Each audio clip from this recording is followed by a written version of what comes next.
اپنی دنیا کمرے تک محدود کر لی تھی۔ یہ کمرہ ہی اس کا کل سرمایہ تھا۔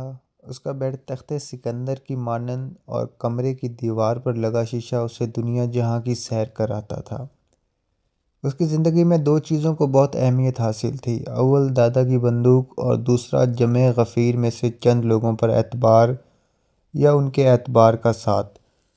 اس کے نزدیک بیرونی مشکلات سے زیادہ اندرونی کنفلکٹ اثر چھوڑتے تھے۔ ان دونوں چیزوں، خاندانی بندوق اور اعتبار کے سہارے وہ بڑی خوش و خرم زندگی گزار رہا تھا۔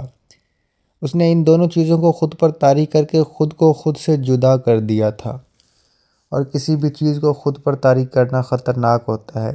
جیسے آپ گھنے سنسان جنگل میں تنہا اکیلے ہوں، سب سے زہریلا سانپ آپ کو ڈس لے اور پلک جھپکنے سے قبل زہر پورے جسم میں پھیل جائے۔ اس زہر کے اثرات آپ کے وجود سے بھی گہرے ہو جاتے ہیں، اور جب دنیا میں کسی بھی منظر کو محسوس کرنے لگتے ہیں تو زخم تازہ ہو جاتے ہیں۔ شاید یہ زخم ضروری بھی ہوتے ہیں کہ ان کے ذریعے ہمارے وجود میں روشنی داخل ہوتی ہے، مگر بعض دفعہ بہت دیر ہو چکی ہوتی ہے۔ البتہ یہ بات دلاسا دینے کے لیے کافی ہے کہ زخم چاہے جتنے بھی گہرے اور بڑے ہو جائیں، وہ ظاہری طور پر ہمارے جسم اور وجود سے بڑے نہیں ہوتے۔ حقیقتاً وہ گہرا روحانی اثر چھوڑ جاتے ہیں، جیسے روحانی درس دینے والے لوگ ہمارا اعتبار توڑ کر چل دیتے ہیں، ہمیشہ کے لیے خاموشی کی سزا دے جاتے ہیں۔ جب اسے اعتبار ٹوٹتا نظر آنے لگا تو اس نے ان ہواؤں کو الزام دینا شروع کر دیا۔ اس کا ماننا تھا جمع غفیر میں سے جب چند لوگ دائرہ اعتبار میں آ جائیں تو غیر مشروط قبولیت ہونی چاہیے۔ جب اس اعتبار کو ٹھیس پہنچتی تو وہ کبوتر کی طرح آنکھیں بند کر کے ہواؤں کو الزام دیتا۔ اب اس کا کمرہ پہلے جیسا نہ رہا۔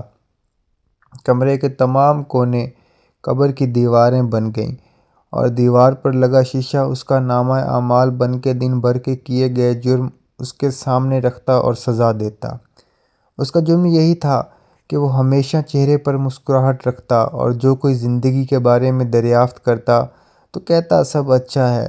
شاید سب اچھا ہے سن کر لوگ ہماری بات سننا ہی چھوڑ دیتے ہیں، اور ہمیں ہماری جنگ اکیلے لڑنا پڑتی ہے۔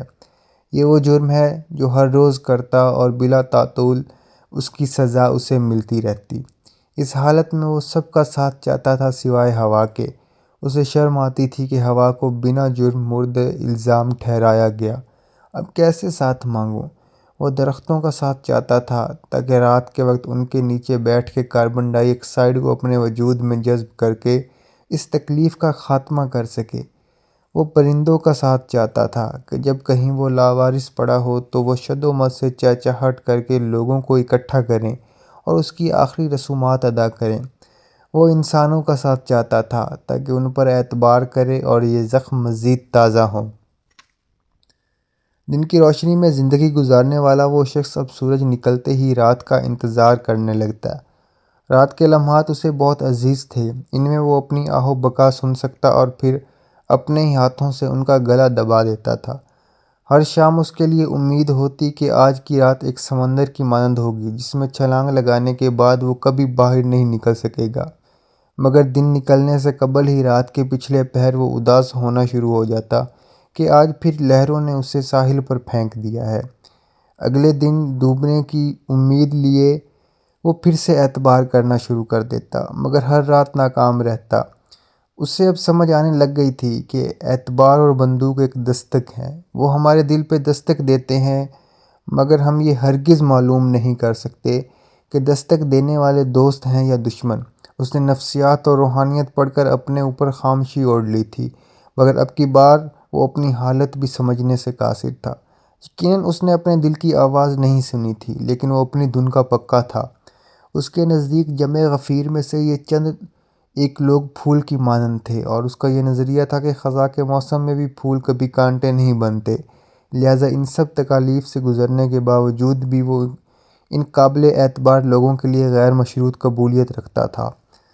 اس کا ضمیر یہ ہرگز گوارا نہیں کرتا تھا کہ زبان سے ایک حرف بھی ایسا نکلے جو ان کے شایان شان نہ ہو، کیونکہ اس کا دل شکار کیے گئے زخمی پرندے کی طرح آہیں بھر رہا تھا جسے شکاری نے اعتبار کے تیر سے چھلنی کر دیا ہو، مگر پھر بھی وہ گھوڑے کی طرح طاقتور ہونے کے باوجود سر جھکائے غیر مشروط قبولیت کا دامن تھامے کھڑا تھا۔ اسے چاند اور ستاروں نے نصیحت کی کہ اب بھی سنبھل جاؤ، ہر بات ہر کسی کو نہیں بتائی جاتی۔ وہ تھوڑا سا ہنسنے کے لیے بھی چاند کی بات نہ مانتا۔ ایک رات وہ کمرے میں بیڈ پر موجود رات کے گہرے سمندر میں ڈوبنے کی جستجو لیے بے چین پڑا تھا کہ اچانک دیوار پر لگے شیشے نے اعتبار کا روپ دھار کے اپنے وجود کو تلوار کی شکل اختیار کرا لی۔ اس تلوار نے اس کے احساسات و جذبات کو ریزہ ریزہ کر دیا۔ وہ بولنے سے قاصر ہو گیا تھا، اسے اپنے وجود کے ٹکڑے ہوتے ہوئے محسوس ہو رہے تھے۔ اس کا جسم اب صرف مادہ تھا جو وزن رکھتا اور جگہ گھیرتا تھا۔ کمرے میں ہر طرف اعتبار کے ہاتھوں قتل کیے گئے جذبات بکھرے پڑے تھے۔ وہ ہمت کر کے اٹھا، الماری سے بندوق نکالی اور جسم کا بھی خاتمہ کر دیا۔ کمرے میں سینے سے بہتے خون کی نسبت جذبات کا حجم زیادہ تھا۔ وہ بزدل ہرگز نہیں تھا۔ اس نے یہ بتانے کے لیے سب کچھ ختم کر دیا کہ وہ کس تکلیف سے گزر رہا ہے۔ اس نے اس جملے کو بھی غلط ثابت کر دیا کہ چاند جب مل جائے تو کب چاند رہتا ہے۔ اسے جب بھی کوئی چیز عطا ہوتی تو وقت کے ساتھ ساتھ ان کی قدر بڑھتی جاتی۔ گو بعض دفعہ مصلحتاً خاموشی بھی اختیار کرنی پڑتی اور ان کے بدلے ہواؤں کے گلے میں سائن بورڈ پہنا دیتا۔ اس نے صرف یہ بتانے کے لیے کہ وہ کس کرب سے گزر رہا ہے اعتبار اور بندوق کو گلے لگا لیا۔ اس نے خودکشی نہیں کی تھی بلکہ اس کا قتل کیا گیا تھا اور وہ اپنے قتل میں خود بھی شامل تھا۔